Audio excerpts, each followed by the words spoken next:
নিকো পার্কে তরুণের অস্বাভাবিক মৃত্যুর ঘটনা।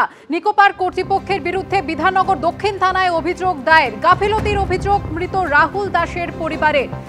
সেই সময় কোনো চিকিৎসক সেখানে উপস্থিত ছিলেন না। নিকো পার্ক কর্তৃপক্ষের পক্ষ থেকে জানানো হয় যে একজন চিকিৎসক যা থাকার কথা, গতকাল তার ডে অফ ছিল। চিকিৎসক না থাকলেও প্রশিক্ষণপ্রাপ্ত নার্স ছিলেন। নিকো পার্ক কর্তৃপক্ষ কিন্তু এমনটাই দাবি করছে। আজকে ওনার ডে অফ, মানে সপ্তাহে একদিন তো ডে অফ থাকে। আমরা স্যাটারডে সানডে ছুটির দিনে আমরা ডাক্তারদেরকে ইনশিওর করি যে উনি থাকেন, কেন লোক সংখ্যা বেশি থাকে পার্কে। তো যেমনি আমরা ডে অফ উইকডেতে নিই, ওনার আজকে ডে অফ ছিল।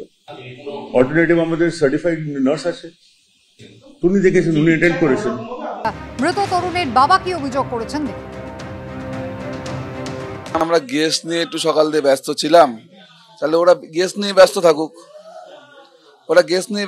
সাধারণ মানুষের পরিষেবার কোনো ব্যাপার নেই ওদের কাছে। বাচ্চারা যেগুলো বললো যে ওরা কোনো সহযোগিতা ওদের দিয়ে পায়নি এবং ওরা ফেলে রেখেছিল ওখানে জলের মধ্যে, জলের বাইরে ওরা নিয়ে এসছে। তারপরে নাকি যেটা আমার কথা, ওদের কথা শোনা, অনেকক্ষণ ওরা গাফিলতি করেছে ওখানে। অক্সিজেন সাপোর্টিং তো দিলই না, এত বড় একটা পার্ক, সেখানে অক্সিজেনের সাপোর্টিং একটা দরকার, ডাক্তারও নেই, অক্সিজেনের সাপোর্টিংও নেই।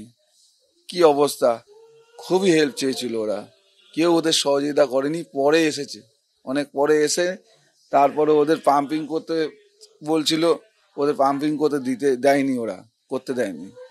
ওরা নিজেরাই করে, ওরা নিজে ফেলে রেখে তারপর লাস্টে ওদের অ্যাম্বুলেন্স। নিকো পার্ক কর্তৃপক্ষের বিরুদ্ধে গাফিলতির অভিযোগ করেছেন একেবারে মৃত তরুণের বাবা। শুধু তিনি নন, তার পাশাপাশি তার সঙ্গে যে বন্ধুরা ছিল, মোট 8 জন মিলে তারা গিয়েছিল অ্যামিউজমেন্ট পার্কে। এবং সেখানে রাহুল, তাকে ঠিক কি পরিস্থিতির মধ্যে দিয়ে একেবারে সেই ঘটনাক্রম কিন্তু সিসিটিভি ফুটেজে পরিষ্কার দেখা যাচ্ছে।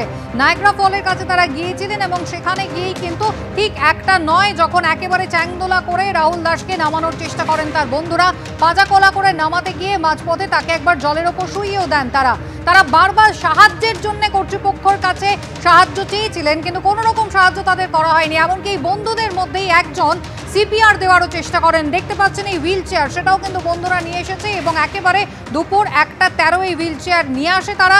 দুপুর 1:23 অ্যামিউজমেন্ট পার্ক ছেড়ে রাহুল দাসকে নিয়ে তারা হাসপাতালের দিকে রওনা হয়। যদিও একেবারে আনফরচুনেট ঘটনা, যেখানে রাহুলকে একেবারে মৃত বলে ঘোষণা করেন চিকিৎসকরা।